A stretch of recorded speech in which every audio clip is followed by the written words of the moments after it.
Welcome to ancient Alexandria, Egypt, a city built to be the intellectual capital of the world.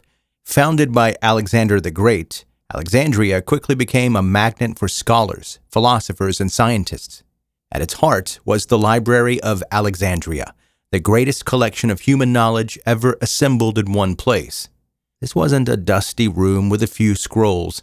Legend says it held hundreds of thousands of papyrus scrolls, covering everything from mathematics and medicine to poetry and philosophy.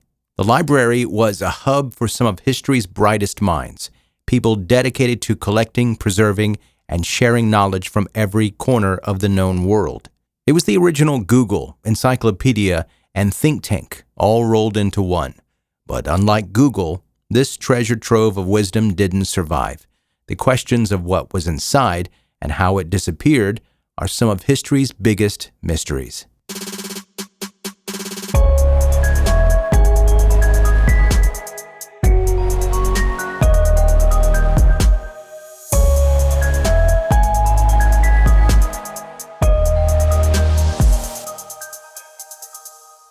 Let's talk about what was inside the Library of Alexandria and why it was such a gut punch that most of it is gone. Historians estimate the library's collection ranged anywhere between 40,000 to 400,000 papyrus scrolls. That's a huge spread, but even the low end is massive by ancient standards. For context, the largest libraries in the ancient world were tiny compared to today's digital storage, but back then, that volume of knowledge was practically a supercomputer. And this wasn't some local collection of dusty scrolls from the neighborhood. The goal was to gather all human knowledge. Scholars scoured the Mediterranean and beyond, acquiring texts from Greece, Egypt, Persia, Babylonia, and possibly India. It was the ultimate melting pot of ideas and discoveries, from early medical texts and natural science theories to histories and religious writings. Some of these scrolls held pioneering work. Think about it. Ideas about geometry, astronomy, and anatomy centuries ahead of their time. The library was home to scholars who calculated Earth's circumference with surprising accuracy, and another early astronomer who mapped the stars. There were probably texts considered controversial or dangerous, radical philosophies, political treatises that challenged power structures, or perhaps even early ideas about religion that didn't sit well with rulers. If you think about how governments today censor or control information, the ancient world wasn't much different. What's wild is we don't have any surviving inventory or catalog. The library itself didn't leave a list of its contents. Instead, what we know comes from scattered mentions in ancient writings, secondhand accounts, and educated guesswork. To make matters worse, the scrolls are fragile. They deteriorate fast, especially in humid climates. Even if the library hadn't been destroyed, most of these scrolls would have crumbled over time. So the question isn't just what was there, but how much knowledge was lost, how many ideas, discoveries, and truths vanished before they could change history. The Library of Alexandria wasn't just a building, it was the sum of humanity's intellectual ambition. And the mystery of what it held and what was lost still haunts historians and scientists today. So how did the greatest collection of knowledge in the ancient world just disappear? That question has haunted historians for centuries, but the answer is frustratingly complicated. There wasn't a single moment of fiery destruction, no neat, "the library burned down" headline. Instead, the Library of Alexandria seems to have suffered a slow, drawn-out death by 1,000 cuts, more tragedy than disaster. Let's start with Julius Caesar. During his civil war in 48 BCE, Caesar found himself trapped in Alexandria. To break the siege, he ordered his troops to set fire to the Egyptian fleet in the harbor. According to some sources, the fire spread beyond the docks and damaged parts of the city, including, possibly, the library or the nearby warehouses where scrolls were stored. It's tempting to pin the whole loss on this event, but the story isn't so clear-cut. Some scholars argue that the main library was still functioning after the siege, meaning that the fire might have destroyed only part of the collection, or perhaps just a storage annex. Fast forward a few centuries and you encounter another set of theories involving later Roman emperors. By then, Alexandria had changed hands multiple times, and political and religious tensions ran high. Some accounts suggest that during periods of religious upheaval, especially as Christianity became dominant, libraries and pagan temples were targeted. The Great Library, associated with the old pagan world and intellectual freedom, may have been seen as dangerous or heretical. In this version of events, the library didn't fall to war, but to ideology. Add that to centuries of neglect.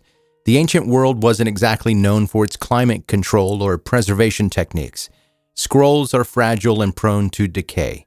Without active upkeep, the collection could have deteriorated over time, with weather, pests, and simple human error chipping away at its contents. There are even theories suggesting that knowledge from the library was gradually copied and dispersed elsewhere, possibly to places like Constantinople or Baghdad, where later centers of learning thrived. So maybe the library died, not with a bang, but as its knowledge quietly migrated and morphed. The frustrating part is that ancient historians disagree, and no archaeological evidence pinpoints the library's final fate. We're left with scattered stories, rumors, and a whole lot of speculation. What's undeniable is this: the loss of the Library of Alexandria was not a single catastrophe, but a drawn-out erosion, political strife, cultural shifts, accidental fires, and neglect all playing roles. It's a reminder that the destruction of knowledge can happen slowly, almost imperceptibly, and the consequences ripple through history. The library's demise wasn't just about scrolls and buildings, it was about the loss of an idea, that knowledge belongs to everyone, that understanding the world matters, and losing that, bit by bit, left a void the world is still trying to fill. So what did humanity lose when the Library of Alexandria disappeared? Imagine if thousands of years of scientific discoveries, philosophical debates, and medical breakthroughs, historical records as well, vanished in an instant, or worse, slowly faded into oblivion. The library was home to groundbreaking work in math, astronomy, geography, and medicine. Eratosthenes calculated the Earth's circumference with impressive accuracy, centuries before it was widely accepted. Hipparchus mapped the stars. There were early medical texts that likely laid foundations for what we now call modern medicine. Losing those texts meant losing centuries of intellectual progress. It wasn't just a setback for Alexandria or for Egypt, it was a global blow. Ideas that might have propelled humanity forward were buried with those scrolls, forgotten for generations. The ripple effects are hard to measure, but likely profound. Without that centralized hub, knowledge became fragmented. Instead of one place where scholars could build on each other's work, information scattered across disconnected regions, slowing the pace of discovery. And this loss still haunts us today. The myth of the Library of Alexandria has become a symbol, a warning about what happens when knowledge is lost, censored, or undervalued. It reminds us why preserving information matters so much, especially in a world drowning in data, but starved for wisdom. Of course, not everything was lost. Some ideas survived in other cultures, passed down through oral traditions, or copied elsewhere. But the sheer scale of what disappeared is staggering. So the question remains, how much faster could humanity have advanced if the library had survived? What knowledge did we lose forever? And how do we protect what we have now, knowing history's greatest collection can disappear in a moment or over time? Even though the Library of Alexandria vanished centuries ago, its legacy is anything but forgotten. It lives on as a symbol of humanity's relentless quest for knowledge, as a reminder of how fragile that pursuit can be. The story inspires modern efforts to collect, preserve, and share information. Today, digital libraries and archives strive to make knowledge accessible to everyone, no matter where they live. The internet, in a way, is the Library of Alexandria's spiritual successor, an endless vault of information at our fingertips with its own challenges and risks. But the mystery hasn't disappeared. No physical trace of the library remains, and some scholars still search for remnants beneath Alexandria's streets. Every new find sparks hope of uncovering a lost scroll or fragment. More broadly, the library's story raises questions about how societies value knowledge. What happens when information becomes controlled, censored, or lost? How do power, politics and ideology shape what we learn and what we forget. The library reminds us that knowledge isn't just about facts and figures, it's about connection between people, cultures, and generations.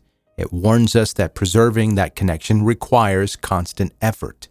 So while the scrolls may be gone, the idea endures that human knowledge is a treasure worth fighting for, and losing it means losing a part of ourselves. Thanks for listening to this episode of 10-Minute Mystery. I'm Joe, the host, and if you enjoyed this episode, be sure to subscribe and rate and review 10-Minute Mystery. And don't forget about my other podcast. If you're into more true crime-based stories, you can check that out. It's called 10-Minute Murder. Still the same vibe, still my voice, just a different topic altogether. If you want more information on that, you can go to 10minutemurder.com. Again, thank you so much for listening to 10-Minute Mystery.